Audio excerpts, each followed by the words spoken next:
ആണവായുധ നിയന്ത്രണത്തെ ചൊല്ലി ലോകരാജ്യങ്ങൾക്കിടയിൽ വലിയ ചർച്ചകളും അനിശ്ചിതത്വങ്ങളും നിലനിൽക്കുകയാണ്.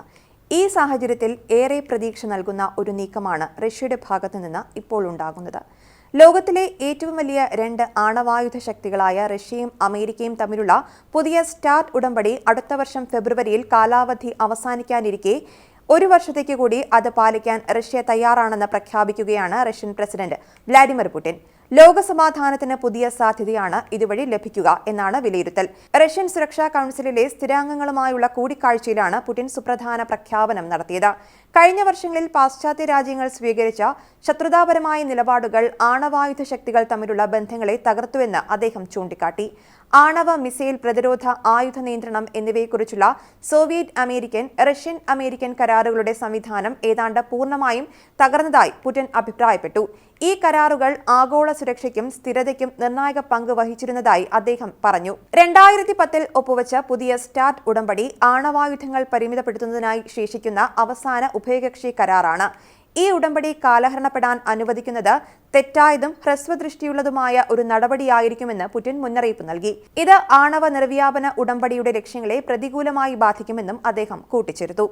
ആണവായുധങ്ങൾ സംബന്ധിച്ച മത്സരം ഒഴിവാക്കുന്നതിന് വേണ്ടിയാണ് 2026 ഫെബ്രുവരി 5 ശേഷം ഒരു വർഷത്തേക്ക് കൂടി ഉടമ്പടിയിലെ വ്യവസ്ഥകൾ പാലിക്കാൻ റഷ്യ തയ്യാറാണെന്ന് പുടിൻ പ്രഖ്യാപിച്ചത്. സാഹചര്യം വിലയിരുത്തിയ ശേഷം ഈ സ്വമേധയായുള്ള നിയന്ത്രണങ്ങൾ തുടരണോ വേണ്ടയോ എന്ന് പിന്നീട് തീരുമാനിക്കുമെന്നും അദ്ദേഹം വ്യക്തമാക്കി. എന്നാൽ റഷ്യയുടെ ഈ തീരുമാനം അമേരിക്കയും സമാനമായ മാതൃക പിന്തുടർന്നാൽ മാത്രമേ നടപ്പാക്കുകയുള്ളൂവെന്ന് പുടിൻ ഊന്നി പറഞ്ഞു. നിലവിലുള്ള പ്രതിരോധ ശേഷിയുടെ സന്തുലിതാവസ്ഥയെ ദുർബലപ്പെടുത്തുന്നതോ തടസ്സപ്പെടുത്തുന്നതോ ആയ നടപടികൾ അമേരിക്ക സ്വീകരിക്കരുതെന്നും അദ്ദേഹം ആവശ്യപ്പെട്ടു. തന്ത്രപരമായ ആക്രമണ ആയുധങ്ങളെക്കുറിച്ച് അമേരിക്കയുടെ പ്രവർത്തനങ്ങളും മിസൈൽ പ്രതിരോധ സംവിധാനം വികസിപ്പിക്കാനുള്ള അവരുടെ പദ്ധതികളും സസൂക്ഷ്മമായി നിരീക്ഷിക്കാൻ റഷ്യയുടെ ബന്ധപ്പെട്ട ഏജൻസികൾക്ക് പുടിൻ നിർദ്ദേശം നൽകിയിട്ടുണ്ട്. തന്ത്രപരമായ ആയുധങ്ങളിൽ നിലവിലുള്ള സ്ഥിതി നിലനിർത്താനുള്ള റഷ്യയുടെ ശ്രമങ്ങളെ ദുർബലപ്പെടുത്തുന്ന ഏതെങ്കിലും നടപടി അമേരിക്ക സ്വീകരിച്ചാൽ റഷ്യ അതനുസരിച്ച് പ്രവർത്തിക്കുമെന്നും പുടിൻ മുന്നറിയിപ്പ് നൽകിയിട്ടുണ്ട്. പുടിന്റെ ഈ പ്രഖ്യാപനം ആഗോളതലത്തിൽ വലിയ പ്രാധാന്യം അർഹിക്കുന്നതാണെന്നാണ് വിലയിരുത്തൽ. തകർന്നുകൊണ്ടിരിക്കുന്ന അന്താരാഷ്ട്ര ബന്ധങ്ങൾക്കിടയിൽ ഒരു പുതിയ തുടക്കത്തിനുള്ള സാധ്യത തുറന്നുകൊടുക്കുന്നുവെന്നാണ് വിലയിരുത്തുന്നത്. അതേസമയം റഷ്യയുടെ ഈ നീക്കത്തോട് അമേരിക്ക എങ്ങനെ പ്രതികരിക്കുമെന്നത് ലോകം ഉറ്റുനോക്കുകയാണ്. ഇരു രാജ്യങ്ങളും ആണവ നിയന്ത്രണത്തിനായുള്ള സഹകരണം തുടരുമോ അതോ ആയുധ മത്സരം വീണ്ടും ആരംഭിക്കുമോ എന്നത് വരും ദിവസങ്ങളിൽ വ്യക്തമാകും.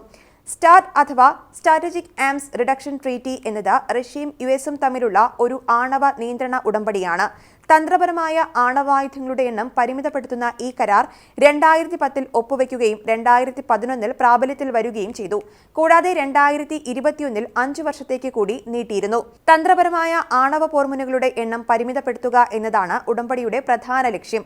ഉടമ്പടി പ്രകാരം പരമാവധി 1550 തന്ത്രപരമായ ആണവ പോർമുനകളും 700 ദീർഘദൂര മിസൈലുകളും ബോംബറുകളും വിന്യസിക്കാം. പരിധി ലംഘിച്ചിട്ടില്ലെന്ന് ഉറപ്പാക്കാൻ ഓരോ കക്ഷിക്കും തന്ത്രപ്രധാനമായ ആണവായുധ സൈറ്റുകളിൽ പ്രതിവർഷം 18 പരിശോധനകൾ വരെ നടത്താം. ശീതയുദ്ധത്തിന് ശേഷമുള്ള ആണവ നിയന്ത്രണത്തിനുള്ള ശ്രമങ്ങളുടെ ഭാഗമായാണ് സ്റ്റാർട്ട് ഉടമ്പടി. യുഎസ് പ്രസിഡന്റായിരുന്ന ജോ ബൈഡൻ 2021 ഈ ഉടമ്പടി 5 വർഷത്തേക്ക് കൂടി നീട്ടിയിരുന്നു. റഷ്യ 2023 ഉടമ്പടിയിൽ നിന്ന് പിന്മാറുന്നതായി പ്രഖ്യാപിച്ചു. ഇതിനു പിന്നാലെയാണ് ഇപ്പോൾ പുടിൻ കരാർ പുതുക്കാനുള്ള തീരുമാനവുമായി മുന്നോട്ട് വരുന്നത്. ഏറെ പ്രതീക്ഷയോടെയാണ് ലോകം ഇതിനെ ഉറ്റുനോക്കുന്നത്.